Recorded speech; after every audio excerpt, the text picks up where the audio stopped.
네, 지금부터 국민의힘 이종성 의원님과 더불어민주당 신현영 의원님이 공동 주최하고 대한의사협회 의료정책연구원이 주관하는 바람직한 재택의료 정책 방안 토론회 시작하겠습니다.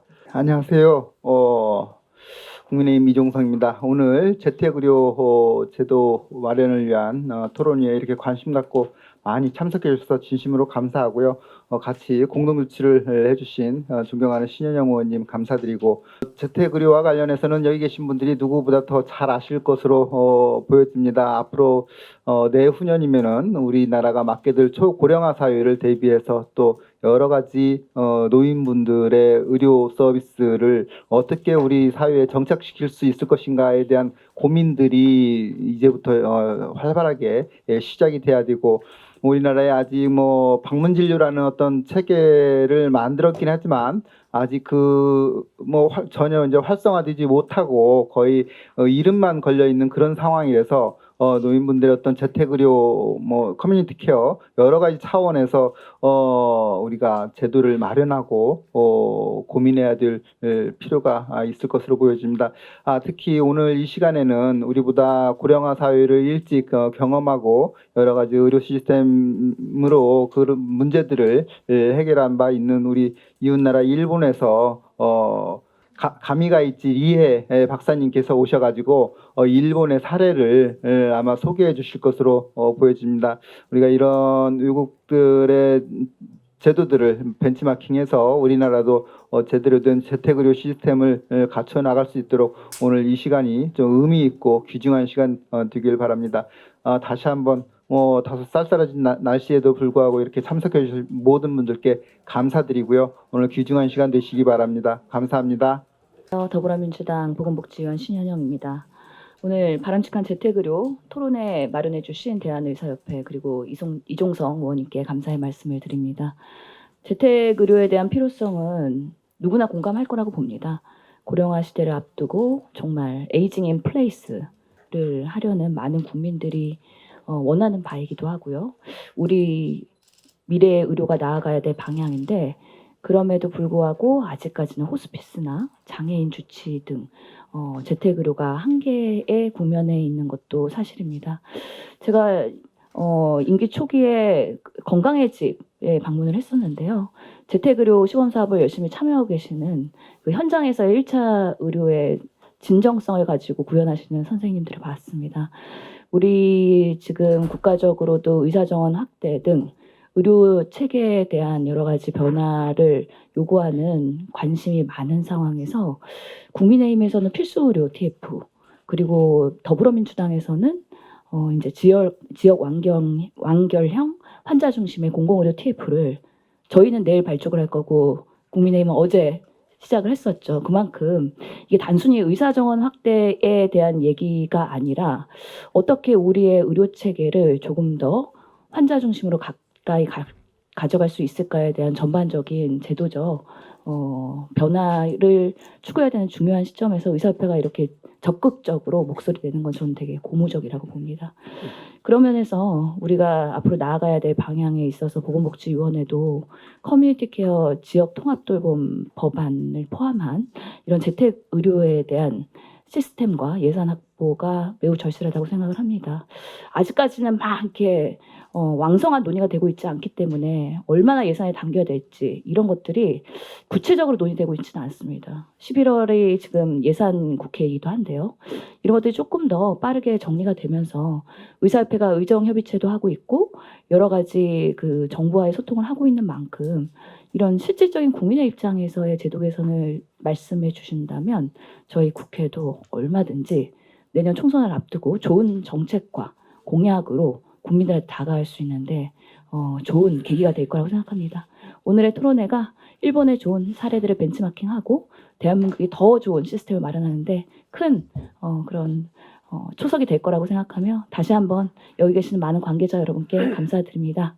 이상입니다. 네, 안녕하십니까. 대한의사협회 회장 이필수 인사드립니다. 먼저 바람직한 재택의료 정책 방안 토론회를 진심으로 축하드립니다. 오늘 이런 귀한 자리를 만들어주신 국민의힘 이종성 의원님, 더불어민주당 신현영 의원님께 깊은 감사의 말씀을 드립니다. 아울러 토론회를 주관해 주신 대한의사협회 의료정책연구원 우봉식 원장님께도 감사의 말씀을 드립니다. 아울러 오늘 토론회 귀한 시간 내어 주제 발표를 해주신 일본에서 오신 카미가이치 리에 선생님, 이충영 대한의사협회 커뮤니티케어 특별위원회 위원님을 비롯해 토론자로 참석해 주신 모든 분들께 감사의 말씀을 드립니다. 카미가이치 리에 센세 아리가또 고자이마스. 재택의료란 의사를 비롯한 보건의료 인력이 환자의 자택 및 시설을 방문하여 진료, 처치, 의학적 상담, 지도 등의 종합적인 의료와 관리를 실시하는 행위를 말합니다. 우리나라에 앞서 초고령 사회를 전담하는 일본의 경우에는 증가하는 고령층의 의료 수요에 대응하여 재택의료를 활성화한 바 있습니다. 특히 일본의 재택의료 서비스를 전담하는 재택의료 클리닉은 방문 진료, 방문 개요 등 다양한 서비스를 확대하고 있습니다. 국내의 경우 커뮤니티 케어 논의 과정에서 1차 의료 방문 진료 시범 사업, 장기요양 재택의료센터 시범 사업 등을 시행하고 있는데 지역 안에서 1차 의료기관들이 실질적인 역할을 수행하고 적극적으로 참여하기 위한 제도적 기반이 아직까지는 충분하지 못한 상황입니다. 이런 상황에서 이번 정부의 110대 국정과제에 커뮤니티 케어가 포함된 것은 대한의사협회는 매우 고무적으로 생각합니다. 2년 후인 2025년에 대한민국도 초고령 사회에 진입하게 됩니다. 정부는 초고령 사회에 대비하여 어르신들이 건강하고 질 높은 노후를 보낼 수 있도록 일자리, 건강, 돌봄 체계를 강화하도록 지원할 계획인 것으로 알고 있습니다. 저희 대한의사협회에서는 의사가 커뮤니티 케어의 조정자로서 지역사회에서 환자들이 치료와 돌봄의 중단 없이 양질의 지역 완결형 의료 돌봄을 제공해야 한다고 말씀드리고 있습니다. 지역 주민의 건강을 책임지고 있는 일선 의료기관의 의사가 적극적으로 참여한다면 그 서비스의 질은 반드시 향상될 것이 분명합니다. 이번 토론회에서는 일본 재택의료 현장의 경험을 통해 우리나라 재택의료 현장을 짚어보고 바람직한 정책 방향을 모색하는 자리가 될 것입니다. 나아가 오늘 토론회에서는 충분한 토의를 통해 바람직한 재택의료 정책 방안과 관련한 내용은 물론 궁극적으로 우리나라 보건의료 제도 발전에 도움이 되는 종합적인 대책이 도출되기를 기대합니다. 마지막으로 오늘 토론회를 마련해 주신 관계자 여러분, 그리고 주제 발표와 지정 토론에 참여해 주신 여러분들께 다시 한번 감사의 말씀을 드리며 이 자리에 계신 모든 분들의 건강과 행복을 기원합니다. 감사합니다. 대한의사협회 의료정책연구원장 우봉식입니다. 곧바로 주제 발표를 진행하겠는데요. 첫 번째 주제 발표는 카미가이치 리에 선생님의 일본의 재택의료를 주제로 한 발표가 있겠습니다. My name is Rie Kamigaichi. So let's start. 日本の在宅医療について説明させていただきます。 네, 그러면 일본 재택의료에 대해서 설명드리겠습니다. まず、日本の医療保険と介護保険の概要を説明させていただきます。 네, 그러면 먼저 일본의 의료보험과 개호보험에 대해서 간단한 개요를 설명드리겠습니다. 日本の医療保険は国民介護保険になります。医療保険の自己負担割合は75歳以上のものは1割、70歳から74歳までのものは2割。ただし70歳以上でも現役並みに所得があるものは3割になります。70歳未満のものは3割、6歳未満のものは2割です。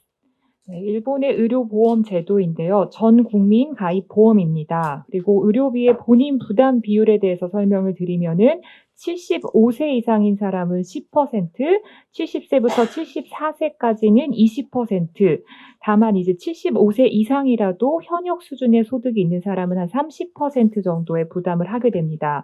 그리고 70세 미만인 사람들은 또 30%로 부담을 하게 됩니다. 入院、外来、在宅、すべて同じ負担割合になります。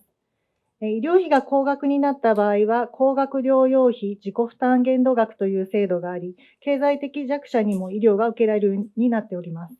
네, 그리고 입원, 외래, 재택 모두 같은 비율로 부담을 하게 되고요.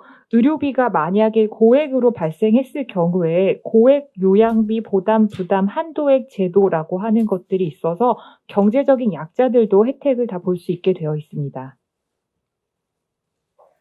介護保険制度は、高齢者の介護を社会全体で支え合う仕組みとして2000年に開始されました。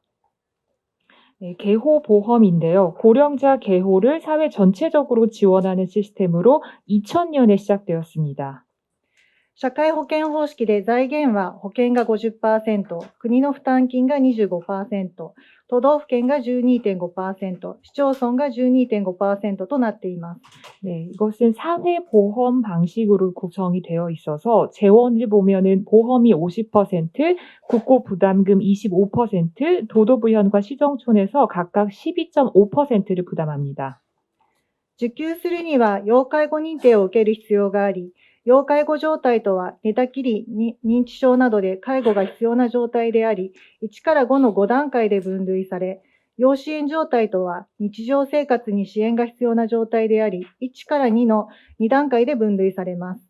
네, 이 수급을 받기 위해서는 요계호 인정을 받을 필요가 있는데요. 요계호 상태라고 하는 것은 와상이나 인지 저하증으로 인해서 계호가 필요한 상태로 1에서 5로 분류가 됩니다. 그리고 요 지원 상태는 일상생활에서 지원이 필요한 상태로 1단계, 2단계 두 가지로 구분이 됩니다.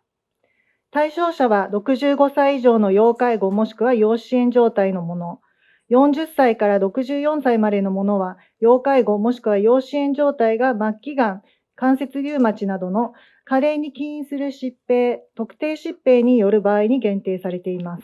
네, 이 대상자인데요. 65세 이상의 경우는 요 계호 상태, 요 지원 상태인 사람, 그리고 40세 이상 64세 이하인 사람의 경우는 요 계호, 요 지원 상태가 말기 암, 관절 류마티스 등 나이가 들어감에 따라서 발생하는 질환이 원인이 되는 질병, 특정 질병인 경우에 한정됩니다. 介護保険の月々の要介護度別の支給限度額になります。 네, 보시는 장표인데요. 매월 요 계호 등급별 지급 한도액입니다. 要介護度が高くなるにつれ金額が増えていきます。 네, 요 계호도가 높아질수록 이 지급 한도액도 많아집니다. 自己負担割合の基本は1割となっていますが、現役並みの所得がある高齢者は自己負担割合は2から3割になっております。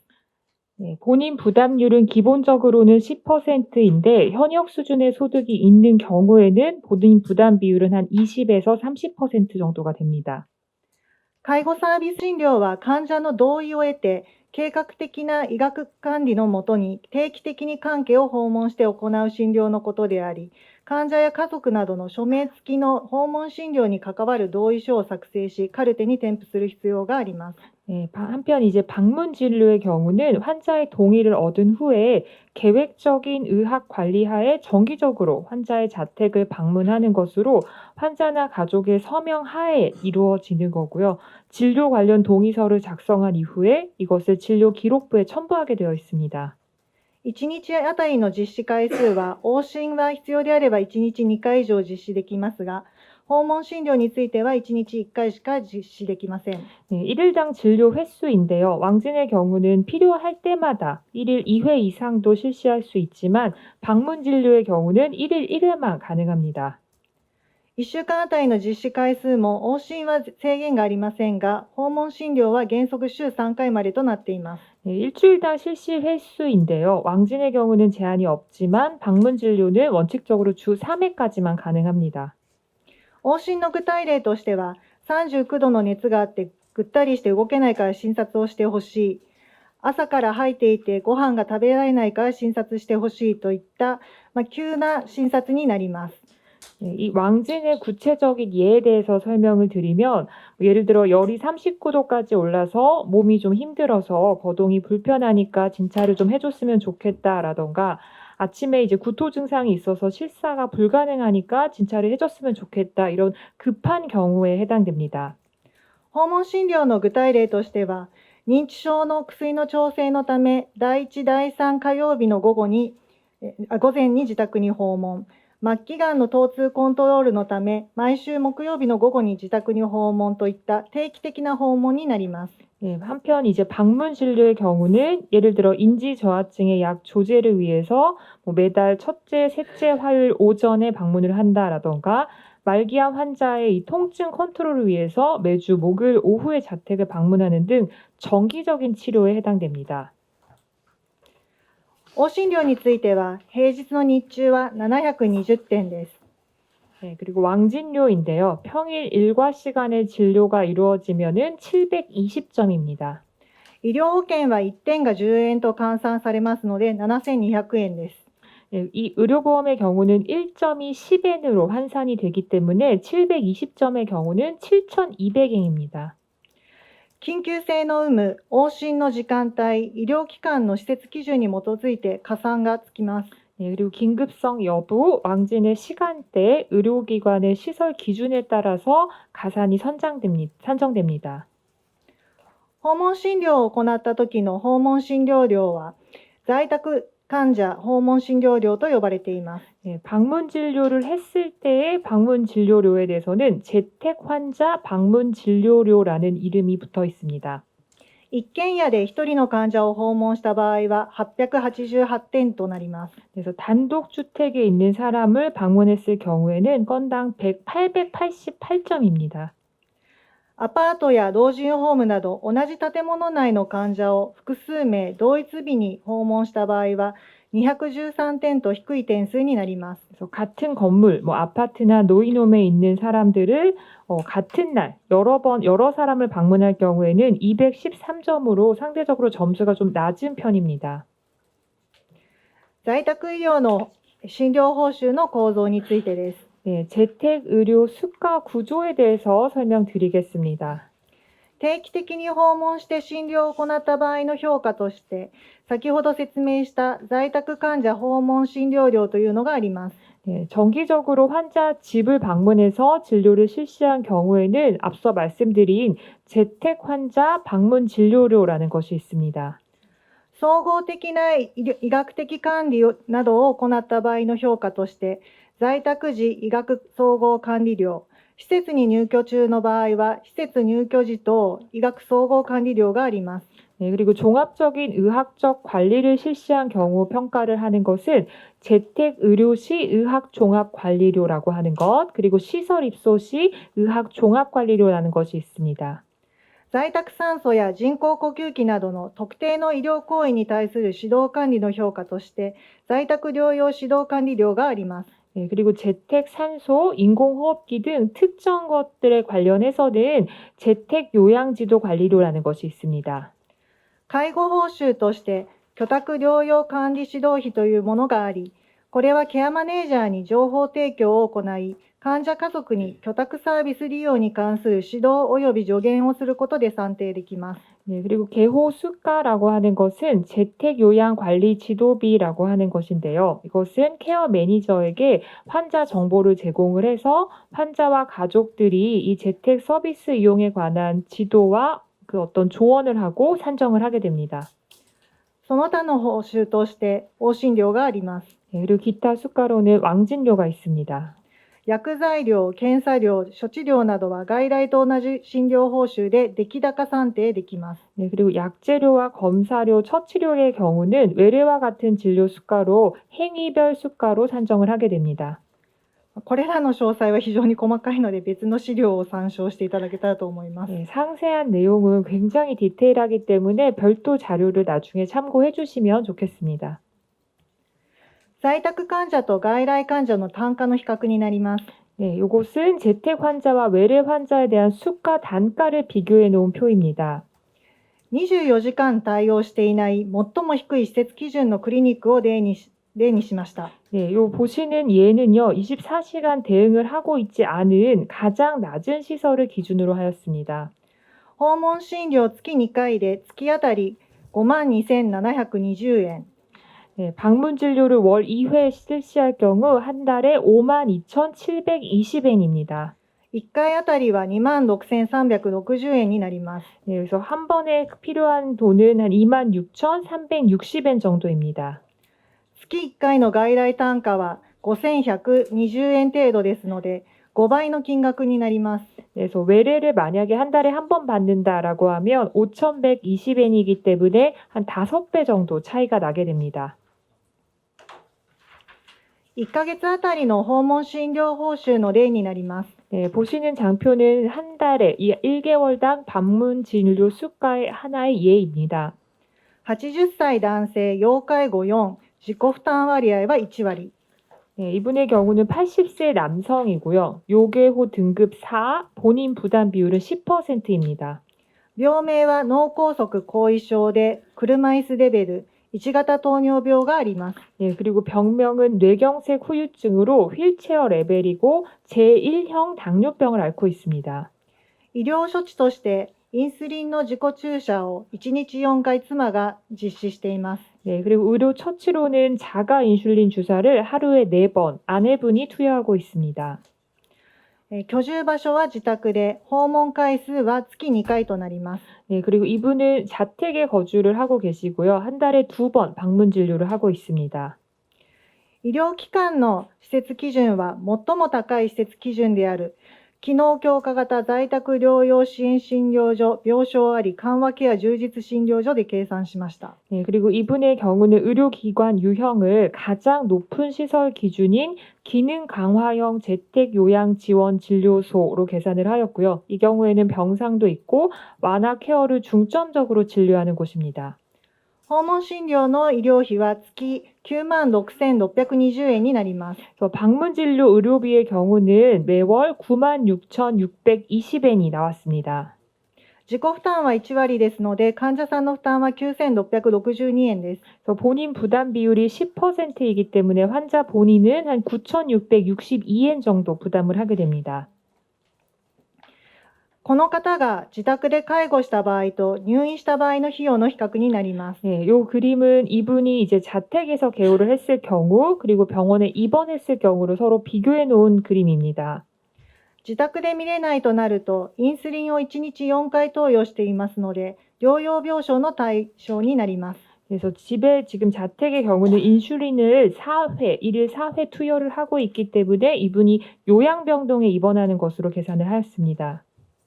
自宅の場合は訪問診療の医療費が96,620円、介護保険の要介護4の支給限度額が309,380円ですので、最大に使用したと仮定した場合、約40万円になります。 그래서 이분의 경우는 방문 진료 의료비가 아까 계산한 대로 한 달에 96,620엔이었고요.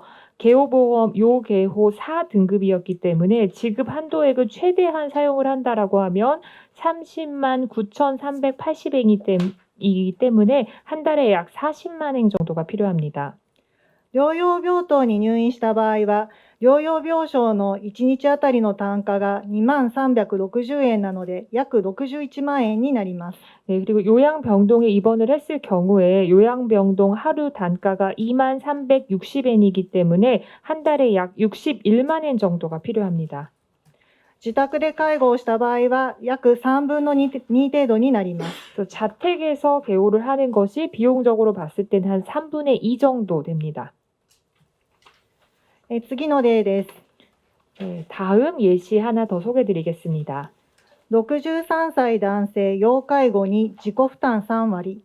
네, 이분의 경우는 63세 남성이고요. 요개호 단계 2고 본인 부담 비율은 30%입니다. 病名は肺がん末期で在宅酸素を使っております。 네, 이분의 병명은 폐암 말기이고요. 재택 산소요법을 쓰고 있습니다. 居住場所は自宅で訪問回数は月4回です。 네, 이분은 자택에 거주하고 계시고 한 달에 4번 방문합니다. 医療機関の施設基準は先ほどの例と同じ最も高い施設基準で計算しました。 네, 그리고 의료기관 유형은 앞서 소개드렸던 예시와 마찬가지로 가장 높은 시설을 기준으로 계산해 보았습니다. 訪問診療の医療費は月194,690円。 네, 방문 진료 의료비 한 달에 194,690엔입니다. 自己負担が3割なので患者さんの負担は月58,407円になります。 네, 이분의 경우는 본인 부담 비율이 30%이기 때문에 한 달에 한 58,407엔 정도 됩니다. この方を自宅で介護した場合と入院した場合の費用を比較しました。 네, 이분도 마찬가지로 자택에서 개호했을 경우, 입원했을 경우를 비교해 보았습니다. 肺がん末期のため緩和ケア病棟に入院したと仮定しました。 그래서 이분은 폐암 말기이기 때문에 완화 케어 병동에 입원을 한 것을 가정해 보았습니다. 自宅で介護した場合は訪問診療の医療費が約194,690円。 그래서 자택에서 개호를 할 경우에는 방문 진료 의료비가 약 194,690엔, 訪問看護は医療保険でカバーされるので、訪問看護を週3回利用すると仮定した場合、約12万円。 네, 그리고 방문 간호의 경우는 지금 보험으로 어느 정도 커버가 되기 때문에 주 3회 이용을 했다라고 하면 한 달에 약 12만 엔 정도 듭니다.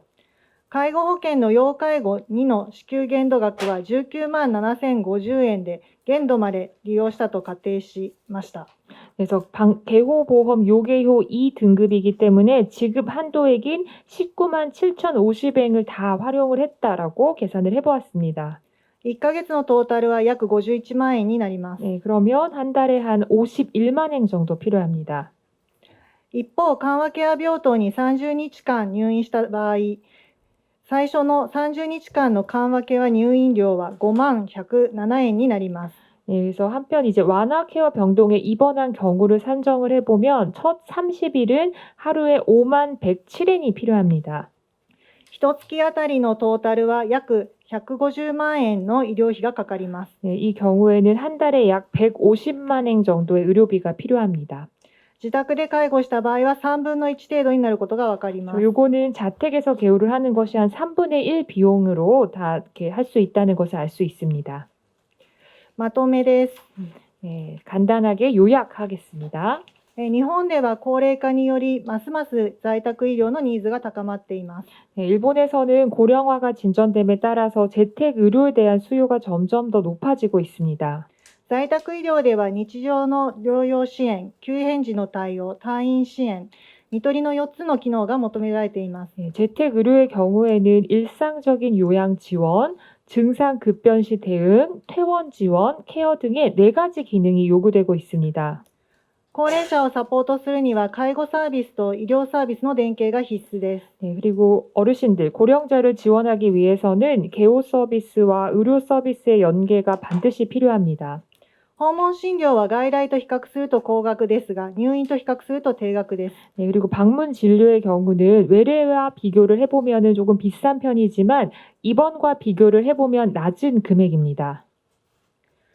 最後に、日本には地域包括ケアシステムという要介護状態になっても住み慣れた地域で自分らしい生活を最後まで続けることができるように、医療、介護、予防、住まい、生活支援が一体的に提供される体制があります。 네, 그리고 마지막인데요. 일본에는 지역 포괄 케어 시스템이라고 해서 요개호 상태가 되더라도 본인이 익숙한 지역에서 마지막까지 생활을 할 수 있도록 의료, 개호, 예방, 거주, 생활 지원 이 모든 것이 일체화돼서 제공되는 시스템이 있습니다. 限られた資源、財源を効率的に活用し、高齢者を地域で支えています。 네, 그래서 한정적인 자원과 재원을 효율적으로 활용을 해서 고령자분들을 지역사회 내에서 지원하고 있습니다. 日本のシステムもまだ改善の余地はたくさんあります。 네, 일본의 시스템도 아직까지는 개선의 여지가 많이 있습니다. 日本のシステムの良い部分を取り入れ、韓国オリジナルのものを構築していただけたらと思います。 또 일본 시스템 중에서 좋은 부분들을 한국에서 도입을 하셔서 한국 오리지널의 좋은 정책들을 마련하셨으면 좋겠습니다. 감사합니다. 네, 경청해 주셔서 감사합니다. 이충형 선생님께서 한국 재택의료 정책의 현황과 방향이라는 주제로 발제를 해드리겠는데요. 저는 재택의료에 대해서 연구하고 외국의 사례를 연구한 연구자는 아니지만 현장에서는 누구보다 재택의료를 열심히 해왔다고 자부할 수 있고 현장에서 진료를 하면서 느끼는 한계와 이를 확산하기 위해서 어떻게 해야 될지에 대한 고민을 하고 있습니다. 저희 의원은 사실 손해보지 않고 인건비 정도 나오는 정도의 현재 한국의 수가 안에서 한 200분 정도 되시는 분들의 재택의료를 감당하고 있고 아까 신현영 의원님도 말씀하셨다시피 강북구에는 저희 외에도 재택의료만 전문으로 하는 의원이 있습니다. 그래서 2개의 의원이 있지만 제가 얼핏 추산해 봤을 때 강북구에 존재하는 수천 명에 해당되는 재택의료의 대상이 되시는 분들에게 위충족 의료 없이 충당을 하려면 선한 의지를 가진 의사 몇 명의 수고로만으로는 절대 되지 않는다는 그러한 마음이 들고 그래서 이 발표에 응하게 되었습니다. 앞에서 이필수 회장님께서 말씀해 주셨지만 아직까지 커뮤니티 케어, 통합 의료 돌봄, 재택 의료 등등의 용어에 대해서 명확한 정의가 아직 부족하고 합의가 좀 부족한 면도 있는 것 같습니다. 재택 의료는 커뮤니티 케어, 통합 돌봄의 한 측면으로 중의료적인 부분을 뜻하는 것이고, 저는 거동이 불편한 사람들에게 의사를 중심으로 한 보건의료 인력이 자택 또는 시설을 방문하여 의료적 행위, 이것은 예방, 진단, 치료, 재활 등을 시행하는 것이라고 정의합니다. 재택 의료가 필요하신 분들은 급성기 질환 또는 수술로 인한 입원 후 퇴원하는 환자도 해당될 수 있으며, 말기 암 환자나 치매, 파킨슨병 등 신경퇴행성 질환자들, 그리고 중증 장애인 등등을 포함한다고 할 수 있습니다. 잘 아시다시피 우리나라에서 재택의료의 필요성이 대두되는 것은 크게 세 가지인데요. 첫 번째는 수요가 증가하고 있는 것, 두 번째는 보건의료 재정이 과연 지속 가능한가에 대한 고민, 그리고 존엄한 삶에 대한 국민들의 요청이 있기 때문이라고 생각합니다. 잘 아시다시피 우리나라는 급속한 속도로 초고령 사회로 진입하고 있습니다. 아울러 심각한 저출산율로 인하여 앞으로 건강보험 재정 등의 지속 가능성의 위기가 예상되고 있습니다. 이것은 건강보험공단 보험연구원이 2020년에 발표한 노인 장기요양보험의 장기 수요 예측과 재정 전망인데요. 여기에 따르면 2020년에는 방문요양 대상자가 52.6만 명, 시설 입소자는 22만 명이 예상되나 2035년에는 방문요양 대상자는 약 105만 명, 시설 입소자는 43만 명 정도로 그 숫자가 2배 가까이 증가할 것으로 예상되고 있습니다. 안타깝게도 제가 아는 한 재택의료의 대상이 어느 정도인지 정확한 추계조차 되지 않고 있는 것이 우리나라의 현실인 것 같습니다. 정부 및 정부기관에서 나오는 자료에서도 초고령 사회 등등을 이야기하면서 막연하게 재택의료의 수요가 늘어날 것이라는 가정만 하고 있지 정확한 수요를 예측하지 못하고 있고, 따라서 그에 따르는 정확한 서비스 공급자를 어떻게 준비해야 하는지에 대해서도 구체적인 정책 목표가 없다고 생각합니다. 이것은 보건행정학회지에 발표된 건강정책연구원 최재우 연구원의 발표 자료인데요. 이 자료에 따르면 2018년 기준으로 했을 때 거동 불편의 사유로 의료기관을 이용하지 못한 19세 이상 성인이 약 28만 명 정도 된다라고 하였으며, 하지만 실제로 현장에서 재택의료를 하고 계시는 많은 분들의 이야기, 그리고 지역에서 만나는 여러 중증 장애인, 말기 암 환자, 퇴원 후 급성기 환자, 장기요양 등급 1, 2등급 등등을 고려할 때 물론 중복되는 것도 있지만 최소 이 자료에서 얘기하는 30만에서 최대는 100만 정도는 되지 않겠냐라는 생각이 들고요. 이것에 대한 정확한 추계부터 필요하다고 생각합니다. 30만 명을 기준으로 생각했을 때 서울에는 약 6만 명 정도의 재택의료의 대상자가 있고, 이것을 25개구로 나눈다고 하면 1개구에는 약 최소 2,400명, 최대는 저는 7, 8천 명 정도의 재택의료의 대상이 필요하고, 이것은 앞에서도 말씀드렸다시피 그냥 한두 명의 의료인, 한두 개의 의료기관이 할 수 있는 것이 아니라 우리나라 1차 의료기관들이 모두 함께 참여하여서 미충족 의료를 해결해 가야 되는 문제라고 생각합니다. 고령화 사회는 필연적으로 의료비의 증가와 지속 가능한 보건의료의 제도에 대한 고민이 있을 수밖에 없는데요. 특히 이제 사망 1년 전 동안 쓰는 의료비가 임종 3년 내에 쓰는 의료비의 약 90%. 여기서 보면은 사망 3년 동안 쓰는 돈의 약 90% 가량이 사망 1년 이내에 쓰이고 있는 것이 한국의 현실이고, 안타깝게도 의료비는 많이 쓰고 있지만 국민의 대다수가 원하는 임종은 사랑하는 사람의 곁에서 자기가 머물던 집에서 임종하고 싶으나 실제로는 비용을 많이 지불하고 있으나 의료기관에서 사망하고 있고, 그렇게 해서 존엄한 삶이 오히려 저해되고 있는 것이 우리나라의 현실인 것 같습니다. 저는 재택의료가 활성화되면 입원과 시설 입소를 줄일 수 있을 것이라고 생각하고, 특히 임종 1년 이내의 분들에게 존엄한 죽음과 의료비의 절감이라는 두 마리 토끼를 동시에 잡을 수 있는 것이 아닌가라고 생각하고 있습니다. 여기 계시는 모든 분들이 그러하고 저도 그러하게 하고 많은 국민들이 그렇게 생각하는 것처럼, 많은 국민들은 가능하면 오랫동안 자신이 살던 공간에서 가족과 이웃과 함께 자율과 자유를 누리면서 여생을 보내기 원하고, 장애인들도 최근 탈시설 운동이 매우 활발하게 진행되고 있습니다. 또한 핵가족화와 독거노인의 증가는 돌봄이 이제는 가족의 일이 아니라 사회가 함께 해결해 가야 되는 과제라는 인식을 하고 있고, 이러한 노인들이 살던 곳에서 여생을 마무리하고자 하는 욕구, 장애인들이 탈시설하여서 자율과 자유를 좀 더 누리고 살고 싶고자 하는 욕구에 있어서 필연적으로 수반되어야 되는 국가적인 서비스가 저는 재택의료라고 생각을 합니다. 저는 이러한 한국 현실 속에서 지역사회에서 1차 의료가 재택의료를 더 활성화시키고 1차 의료 기관의 중요한 역할 중에 하나가 재택의료가 되어야 된다라고 생각을 하고 있고요. 이것을 위해서는 이제 재정이 필요한데, 이 국민건강보험과 노인 장기요양보험 양쪽에서 이것을 지원해주는 역할이 필요한 것 같습니다.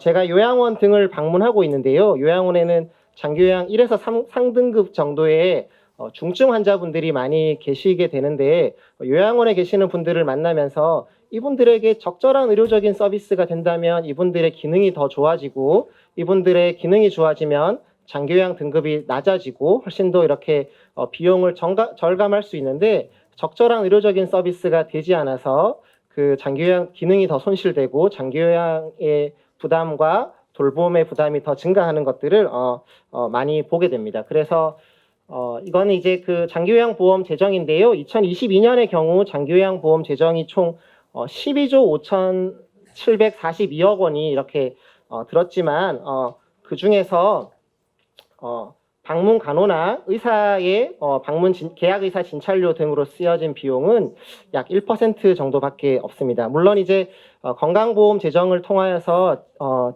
검사와 치료 이러한 것들이 될 수 있지만 저는 이제 장기요양보험 안에서도 환자들의 제대로 된 요양과 돌봄을 위해서는 의사와 간호사의 역할이 확대되어야 된다라고 생각을 하고 있습니다. 1차 의료는 다음과 같은 정의를 가지고 있습니다. 1차 의료는 지역사회에서 지역 주민들의 보건의료의 요구를 환자와 지속적인 동반자 관계를 형성하고 있는 의료인들이 그것에 대해서 응답하는 것을 1차 의료의 정의라고 하고 있고요. 저는 장기요양보험과 건강보험의 재정을 활용하여서 우리나라의 1차 의료가 재택의료를 포함하여서 패러다임이 변화되고, 그것을 통하여서 앞으로 초고령화 사회의 보건의료의 위기, 국민들의 어떤 삶의 질의 문제, 건강의 문제에 응답할 수 있어야 되지 않겠나 생각하고 있습니다. 지금까지의 1차 의료기관은 질병과 치료, 그리고 의사 단독 개원, 그리고 이제 병의원 시설 중심이었다 그러면, 앞으로는 건강과 예방과 치료와 재활과 재택의료를 포함하고, 그리고 의사를 포함한 전문가 팀이 공동으로 지역사회 의료기관뿐만 아니라 지역사회 안에서도 이러한 역할을 해나가는 것이 우리 1차 의료의 변화되어야 될 모습이라고 생각합니다. 이것은 WHO에서 보고한 1차 의료에 대한 보고서에서도 모든 이들에게 건강을 도달하기 위해서는 1차 의료가 반드시 필요하고, 이 1차 의료가 여러 지역 자원들의 허브 역할을 해서 그것을 통하여서 유기적이고 연계적으로 통합적인 서비스들을 전달할 수 있도록 제안하고 있습니다. 지금부터 간단히 재택의료와 관련되어 시행되고 있는 국내 제도와 시범 사업에 대해서 말씀드리도록 하겠습니다. 먼저 건강보험공단에서 시행하고 있는 1차 의료 방문진료 수가 시범 사업에 대해서 말씀드리겠습니다. 2019년부터 거동불편 환자의 의료 접근성 개선을 위해서 시행되고 있지만 아직까지 활성화가 되고 있지 않습니다. 이 제도가 활성화가 되지 않는 것이 일본 의사들은 착하고 선의가 넘쳐서 재택의료에 열심히 참여하고, 한국 의사들은 이기적이고 비도덕적이어서 재택의료를 활성화시키지 못하는 것이 아니라, 이거는 제도의 문제이고 수가의 문제인데, 첫 번째는 방문진료의 수가가 의사가 외래진료를 할 때의 기회비용에 비해서 턱없이 낮은 것이 사실입니다. 뒤에서 토론 때 국내의 수가에 대해서 말씀드리겠지만 하나의 포괄수가로 책정되어 있고 추가적인 부분들이 전혀 없어서 이동하고 돌아오고 환자를 진료하고 돌아와서 포괄평가와 지역사회를 연계하는 모든 서비스들을 하는데 한 분을 진료하는데 1시간 반이 걸리는 시간에 비해서는 좀 턱없이 부족한 세션이 있고요.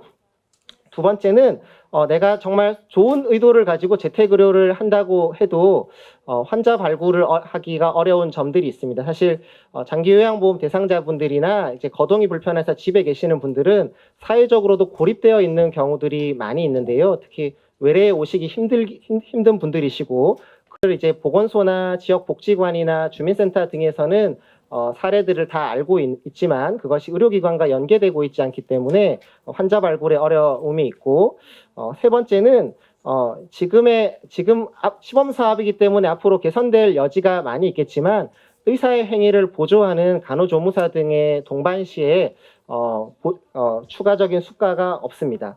그래서 지금은 제 주변의 원장님들도 함께 의원에서 일하는 간호조무사 선생님들을 동행해서 갈 때 수가적인 보전 없이 본인의 그 주머니를 털어서 간호조무사에게 추가적인 추가 근무 수당이나 이런 것들을 주고 있는데, 사실 병원에 입원 치료를 하거나 외래 치료를 하거나 간에 의사가 중심이 되어서 팀을 이루어서 접근을 해야 되는데, 지금의 수가 제도에서는 그런 것보다는 이제 의사가 가서 뭐 수액 처치부터 뭐 검사, 환자에게 동의서 받는 것, 모든 것을 다 하도록 되어 있기 때문에 굉장히 비효율적인 그런 구조가 만들어져 있습니다.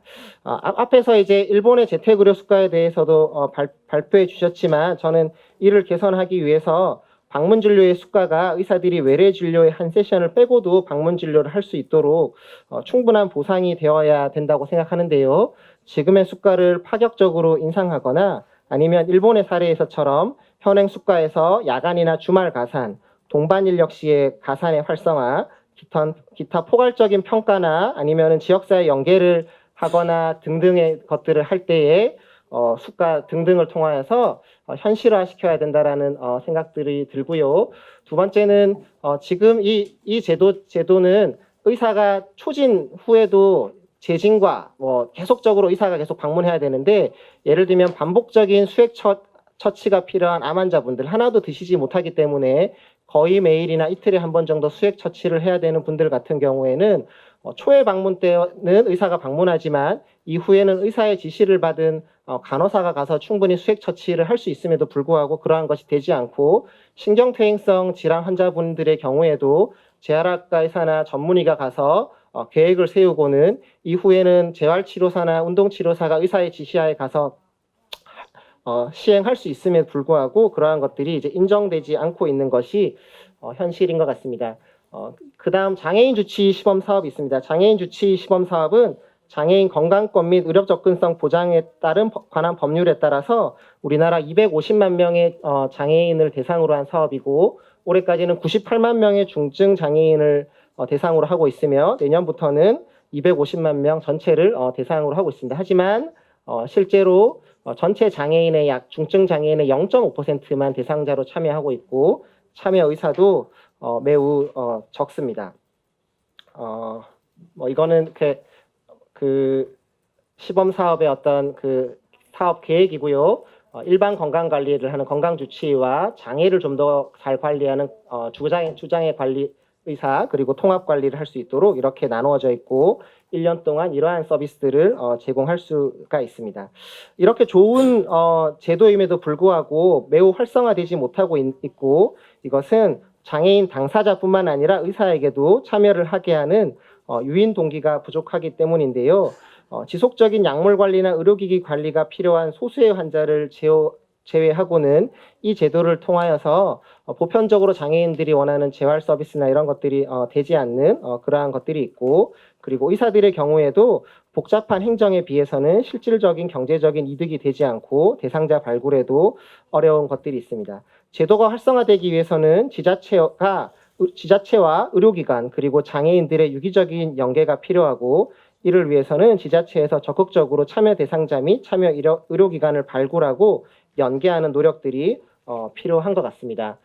내년부터는 이 장애인 주치 시범 사업이 수가가 좀 50% 정도, 현재 방문 수가가 12만 원에서 18만 원 정도로 인상되고 있는데요. 저는 그것을 마중물로 해서 의료기관에서 이러한 인력들을 고용하고 이 인력들에 대한 가산 수가들을 추가적으로 만들어갈 수 있도록 하면 좋겠고, 현재 이제 우리나라가 단독 개원이 많고 시설적으로 어려운 부분들이 있는데 장애인 주치의를 지원하는 기관들에는 장애인 친화적인 시설을 보완할 수 있는 그러한 지원들이 되어지면 좋겠고, 장애인 주치의를 등록하는 사람들에게는 조금 더 실질적인 본인 부담금 감경 등의 혜택들이 주어진다면 훨씬 더 활성화될 수 있지 않겠나라는 생각이 듭니다. 이것은 세 번째는 재택의료센터 시범 사업이고, 그 복지부 1차관 산하의 복지 영역에서 이렇게 준비하고 있고 3차 장기요양 계획 안에서도 핵심적인 사업 중에 하나로 자리 잡고 있는 건데요. 2023년 1월부터 전국의 28개 의료기관에서 시행되고 있고, 의사, 간호사, 사회복지사의 다학제 팀을 이루어서 의사가 월 1회 방문, 간호사가 월 2회 방문할 때 한 달에 14만 원의 관리비를 주는 그러한 수가입니다. 이것에 대해서 아쉬운 점이 몇 가지가 있는데요. 먼저 지역사회에 이미 존재하고 있는 의사, 간호사, 복지사 등의 인력과 그리고 보건소 등의 공공기관들이, 의료기관들이 있는데 이를 어떻게 활용하고 이미 존재하고 있는 자원들에게 어떠한 역할을 부여할까에 대해서는 고민이 1도 없다는 것이 사실입니다.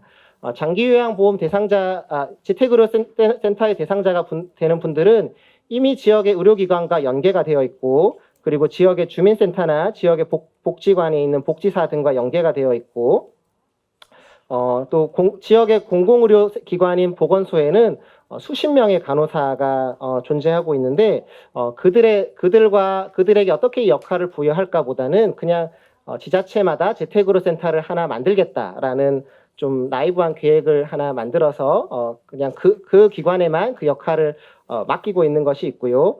또 환자의 중증도에 따라서 때로는 간호사가 월 1회만 방문을 해야 되는 경우도 있고, 간호사가 월 2회를 방문해야 되는 경우도 있고, 때로는 월 4회를 방문해야 되는 경우도 있고, 의사가 한 달에 한 번을 방문해야 되는 경우, 그 이상 방문해야 되는 경우, 또는 그거보다 더 적게 방문해야 되는 다양한 이유들이 있는데, 이것을 장기요양 1등급에서 4등급까지 그 환자의 필요와 아무 상관없이 의사와 간호사의 방문을 고정적으로 제시해 놓아서 이것으로 인해서 그 의료 인력이 비효율적으로 활용되고, 그것으로 인해서 불필요한 수가나 아니면 부족하게 서비스가 제공되고 있는 일들이 있습니다.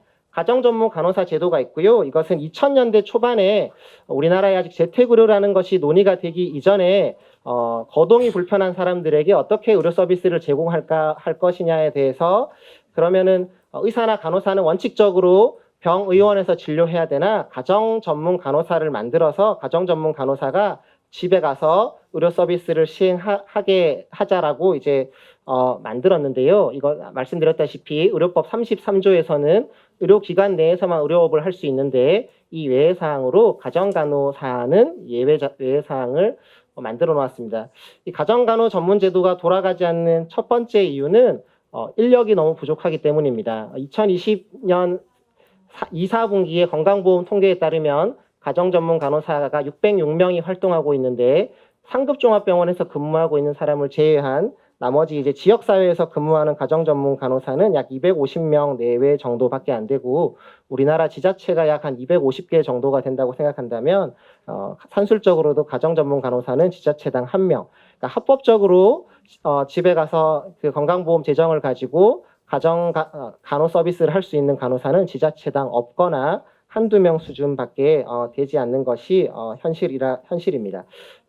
개인적으로는 이 앞에서도 말씀드렸다시피 이 제도는 재택의료가 비정상적일 때, 재택의료가 법적으로 허가되지 않는 제도 상황 하에서 그것을 보완하기 위해서 만들어졌다면, 이제는 재택의료가 모든 국민에게 보편적으로 시행되어야 되는 것이 우리 사회의 규범으로 바뀌어가고 있다면, 저는 가정가도라는 낡은 제도 안에서 재택의료에 필요한 간호를 다 담으려고 해서는 안 된다라고 생각하고, 1차 의료기관이 하는 방문 진료의 그 안에 포괄하여서 간호 서비스가 같이 제공되어야 된다라고 생각하고 있습니다. 짧게는 단기적으로는 가정 전문 간호사에 대한 지나친 그 자격 조건, 대학원을 해야 되고, 또 가정간호 사업소를 하려면 2명 이상의 가정 전문 간호사를 고용해야 되는 문제들을 완화해야 될 필요가 있다고 생각을 합니다. 장기요양보험의 방문간호 제도에 대해서 말씀드리겠습니다. 장기요양보험에서는 방문간호센터라는 제도가 있고요. 여기서는 이제 의사의 역할은 이런 지시서를 써주는 것 외에는 의사의 역할이 없습니다. 방문간호 제도의 가장 아쉬운 점은 이 방문간호 제도와 지역의 1차 의료기관, 약을 처방하고 그 환자에 대해서 실질적 주치의 역할을 하는 의료기관과의 연계가 없는 것이 현실이고요. 이러한 부분들에 대해서 3차 장기요양보험 계획 안에서는 그러한 연계를 강화시키는 방향보다는 방문간호사 선생님들의 어떤 애환을 반영하여서 방문간호 지시서의 기한을 180일에서 360일로 제한하는 방향으로 바뀐 것을 제가 본 적이 있는데요. 이것은 팀 의료, 통합적으로 의료와 간호가 함께 제공되고자 하는 것에는 좀 역행하는 제도가 아닌가라는 생각이 듭니다. 마지막으로 이제 요양원 계약의사 제도에 대해서 말씀드리겠는데요. 저는 요양원 요양원 계약의사 제도도 이런 재택의료의 한 카테고리로 함께 논의가 되어야 된다라고 생각을 하고 있고요. 왜냐하면은 재택에서 커버가 안 되는 분들이 결국은 가는 곳이 요양원이고, 이 요양원의 질과 재택의료의 질은 어느 한쪽이 열등하지 않도록 함께 발전해 가야 되는 부분이 있는데, 지금 우리나라에서는 요양원에 대한 의료적인 서비스는 장기요양보험에서 찔끔, 그리고 건강보험 재정으로는 거의 들어가는 것 없이 되고 있고, 정책 담당자들과 의료인들의 이렇게 소외 속에서 굉장히 많은 미충족 의료가 일어나고 있는 곳이 요양원인 것 같습니다. 그것은 이제 요양원의 계약의사를 지정하고 있고 한 달에 2번 방문을 할 수 있도록 하고 있으나, 계약의사의 역할이 진료라는 것은 의사가 환자를 진찰하고 평가하고 진단하고 거기에 맞는 검사를 하고 처치를 하고 약을 처방하고 향후의 계획을 세우는 모든 것들을 포함하는데, 지금은 요양원 계약의사의 역할이 그냥 가서 환자들 얼굴을 들여다보고 환자가 병원에 가야 될지 말아야 될지만 평가하고, 병원에 가야 되면 보호자를 불러서 병원으로 모시고 가라 정도에 되어 있고요. 근데 실질적으로는 대부분의 요양원에 계시는 분들 같은 경우에는 돌볼 가족이 없거나 돌볼 가족이 있다 하더라도 직장을 다니시면서 갑자기 하루 휴가를 내서 병원에 모시고 가는 것들이 불가능하기 때문에 시설 내에서 이루어져야 되는 서비스들이 많이 있으나 계약의사의 역할이 그것이 제한되어 있습니다. 장기요양 3차 계획에 따르면 이러한 것들을 강화하기 위해서 전문요양실 제도라는 것들이 제한되어 있는데, 저는 이것도 마찬가지로 이미 20만 명 정도의 계약의사들이 요양원의 계약의사로 활동하고 있는데, 그러한 역할을 강화할 것에 대한 고민은 없이 또 다른 시범 사업을 만들어내는 것으로 과연 이분들의 모든 것들을 커버할 수 있을까에 대한 것들이 있고, 그리고 실질적으로는 2회 진찰 이외에 요양원에서 계약의사들이 상시적으로 비대면 진료를 하고 있고 비대면 상담을 받고 있지만, 오히려 이러하게 비대면으로 상담을 하고 그것에 대해서 약을 처방할 수 있는 어떤 건강보험이나 제도적인 근거가 없기 때문에 선의로 하는 것이 오히려 이제 병의원의 문제가 될 수 있는 그러한 문제들이 있고요.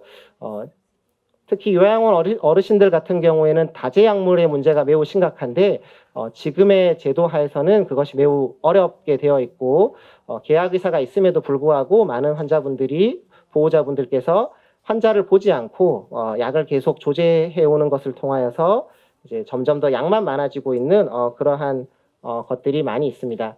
그러니까 아이러니하게도 요양원은 노인복지법상 노인의료복지시설로 되어 있는데, 근데 노인의료복지시설인데 여기서 의료행위를 하면 안 됩니다. 노인의료복지시설인데 여기서 의료행위를 할 수 있는 것은 가정전문 간호사밖에 없고, 의사인 제가 계약의사 방문 진료를 가서 눈앞에서 환자의 콧줄이 빠져도 그것을 꽂아줄 수가 없는 것이 이제 지금의 현실이고요. 그래서 법적으로도 노인 요양시설의 건강관리를 할 수 있도록 바꿔야 되고, 계약의사의 역할과 앞에서도 말씀드렸다시피 재택의료, 그러니까 지역사회에서 이루어지는 것 안에서 이 시설에 대한 것들이 함께 논의가 되어져야지, 이 시설에 대한 논의만 별도로 이루어진다 그러면 이것은 정책적인 또 정치적인 탄력을 받기가 매우 저는 어렵고 그러한 문제라고 생각을 하고 있습니다. 계약의사가 소속된 의료기관의 간호 인력이 계약의사의 지시하에서 이러한 처치와 검사를 우리가 재택의료 의사가 집에 가서 지금은 이제는 처치와 검사를 다 할 수 있는 것처럼 시설에서도 그러한 것들이 필요하고 환자에 대해서 24시간 콜을 받거나 아니면은 지속적인 상시 관리를 하는 것에 대한 적절한 보상이 필요한 것 같습니다. 마지막으로 정책 제안을 간단하게 말씀드리도록 하겠습니다. 앞에서도 말씀드렸지만 아직까지 우리나라에는 잠대적으로 재택의료가 얼마나 필요한지에 대한 명확한 합의가 없는 상황입니다. 대략적으로 봤을 때 아까 약 30만 명 그리고 요양시설에 거주하는 분들이 현재 한 22만 명 정도 있는데 이분들 중에 다수는 재택의료가 제대로 된다고 하면 시설 밖에서 계실 수 있는 분들일 거고 그 외에 중증 장애인이나 말기 함환자 등등이 있습니다.